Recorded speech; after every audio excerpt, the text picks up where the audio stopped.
와, 정말 오랫동안 잠들어 있던 거인, 바로 삼성전자가 드디어 깨어나고 있습니다. 많은 투자자분들이 정말 오래 기다리셨을 텐데요. 이 극적인 반등, 과연 진짜일까요? 오늘 그 신호는 뭔지, 또 어떤 동력으로 움직이는 건지 하나하나 같이 뜯어보겠습니다. 자, 이 숫자부터 한번 보시죠. 플러스 115%. 와, 이게 불과 1년 전 진짜 바닥을 찍었던 주가가요. 2배 이상 훌쩍 뛰어 올랐다는 뜻입니다. 아니, 대체 무슨 일이 있었던 걸까요? 그리고 더 중요한 건 이 상승세가 과연 계속될 수 있을까 하는 거겠죠? 사실 이렇게 막 급등한 차트를 보면 누구나 이런 생각 들잖아요. 아, 이미 버스는 떠난 거 아닌가? 나만 늦었나? 그래서 오늘 분석은 바로 이 질문에서부터 시작하려고 합니다. 과연 지금 이 상승이 진짜 시작에 불과하다는 신호가 있는지, 있다면 그 핵심 동력은 대체 뭔지 지금부터 같이 한번 파헤쳐 보시죠. 네, 오늘 우리가 함께 살펴볼 순서입니다. 우선 시장이 어떤 거대한 신호를 보내고 있는지부터 보고요. 그 다음엔 삼성전자의 두 핵심 엔진이죠. 바로 메모리 슈퍼사이클과 파운드리의 반격, 이 두 가지를 자세히 들여다볼 겁니다. 그리고 나서 미래 실적 전망이랑 혹시 모를 리스크까지 싹 점검하고 최종 결론을 내려보겠습니다. 자, 그럼 첫 번째 순서, 시장이 보내는 거대한 신호입니다. 최근에 주가가 이렇게 오르는 걸 누가 이끌고 있을까요? 그 주체를 딱 살펴보면 아, 이게 그냥 잠깐 오르는 게 아니구나 하는 걸 알 수 있거든요. 바로 스마트 머니라고 불리는 돈이 움직이기 시작했다는 겁니다. 여기서 우리가 주목해야 할 게 바로 이 외국인 지분율입니다. 무려 52.3%까지 치솟았어요. 여러분, 이 까다롭기로 소문난 글로벌 투자자들이 왜 하필 지금 삼성전자에 이렇게 강력하게 베팅을 하고 있는 걸까요? 뭔가 우리가 아직 못 보고 있는 무언가를 그들은 확실히 보고 있다는 뜻이겠죠. 네, 맞아요. 이건 뭐 단타 치고 빠지려는 그런 돈이 아니라는 거죠. 우리가 흔히 스마트 머니라고 부르는 이 돈들은요, 보통 시장의 바닥을 딱 확인하고 앞으로 몇 년은 든든하게 이어질 장기적인 성장 스토리에 투자하는 경향이 있거든요. 그러니까 이들의 움직임, 그 자체가 굉장히 강력한 매수 신호가 될 수 있다는 겁니다. 그리고 기술적으로 봐도 아주 의미 있는 변화가 있어요. 바로 이 98,000원이라는 가격인데요. 이 가격이 이제는 새로운 바닥, 그러니까 아주 단단한 지지선으로 다져졌다는 평가가 나옵니다. 이게 무슨 말이냐면 앞으로 주가가 좀 흔들려도 에이, 설마 98,000원 밑으로야 가겠어? 하는 시장의 믿음 같은 게 생겼다는 거죠. 드디어 하락의 시대가 끝나고 본격적인 상승의 시대가 열렸다는 중요한 신호로 볼 수 있습니다. 자, 그렇다면 이 모든 변화를 이끄는 그 심장부, 그 핵심 엔진은 과연 뭘까요? 네, 바로 삼성전자의 가장 강력한 무기죠. 메모리 반도체입니다. 지금 바로 이곳에서 우리가 그토록 기다렸던 슈퍼사이클이 다시 시작되고 있습니다. 이야, 이 수치 좀 보세요. 정말 놀랍지 않나요? 디램의 영업이익률이 단 한 분기 만에 23%에서 39%로 그냥 폭등을 해버렸습니다. 반도체 업계에서 이런 숫자는요, 딱 한 가지를 의미합니다. 바로 돈을 말 그대로 쓸어 담는다는 슈퍼사이클이 드디어 돌아왔다는 거죠. 어떤 시장 분석가는 이런 말까지 했어요. 2017년에 그 역사적인 슈퍼사이클이 있었잖아요. 그때 이후로 이렇게 빠르게 좋아지는 건 진짜 처음 봅니다. 라고요. 그러니까 이게 그냥 실적이 좀 좋아졌네? 이 정도 수준이 아니라는 겁니다. 아예 산업의 판 자체가 바뀌는 수준의 아주 강력한 회복세라는 뜻이죠. 그럼 이 폭발적인 수요는 대체 어디서 오는 걸까요? 네, 바로 AI입니다. 요즘 정말 핫하죠? 예를 들어 엔비디아의 최신 AI 칩 같은 것들은요, 이전보다 아주 훨씬 더 많은 데이터를 더 빨리 처리해야 하거든요.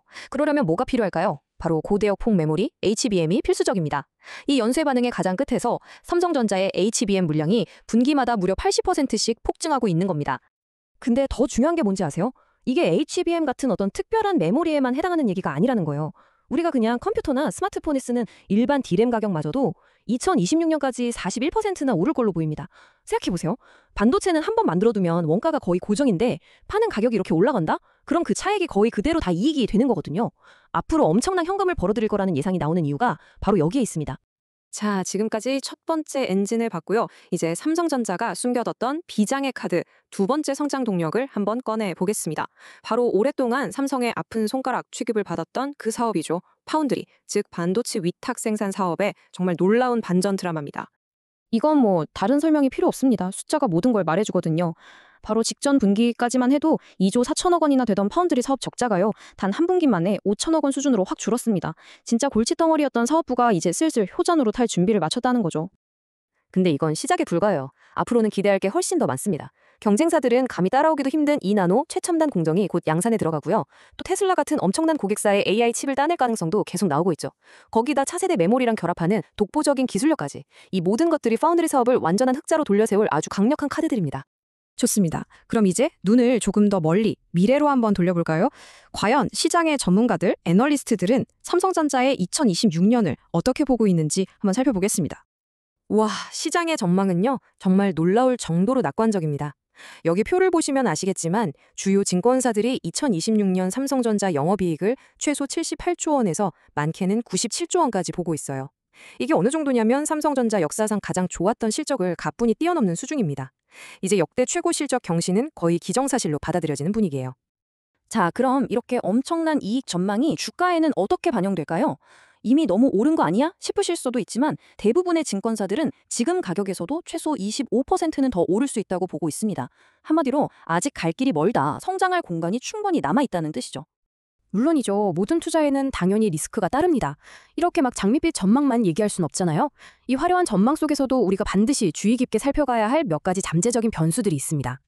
크게 한 세 가지 정도로 요약할 수 있겠는데요. 첫째는 2026년 하반기에 있을지 모르는 관세 문제입니다. 수출 환경이 갑자기 나빠질 수 있다는 거죠. 둘째, 반도체만 있는 게 아니잖아요.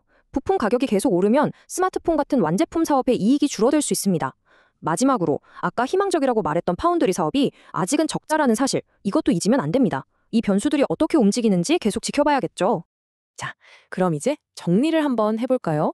지금까지 우리가 살펴본 이 모든 긍정적인 신호들, 그리고 방금 짚어본 몇 가지 리스크들, 이걸 다 종합했을 때 우리는 어떤 결론을 내릴 수 있을까요? 가장 핵심적인 결론은 이겁니다. 지금까지 주가가 정말 많이 오른 것처럼 보이지만 사실 우리는 아직 거대한 메모리 슈퍼 사이클의 초입 단계에 서 있을 뿐이다 라는 거죠. 어쩌면 진짜 파티는 이제 막 시작됐을지도 모른다는 뜻입니다. 마지막으로 이 질문을 여러분께 던지면서 오늘 이야기를 마무리할까 합니다. 우리가 정말 오랫동안 기다려왔던 그 이름, 10만전자. 과연 이 가격이 이번 상승 사이클의 최종 목적지, 즉 천장일까요? 아니면 앞으로 펼쳐질 더 거대한 성장을 위한 새로운 출발선, 즉 바닥이 될까요? 그 판단은 이제 여러분의 몫입니다.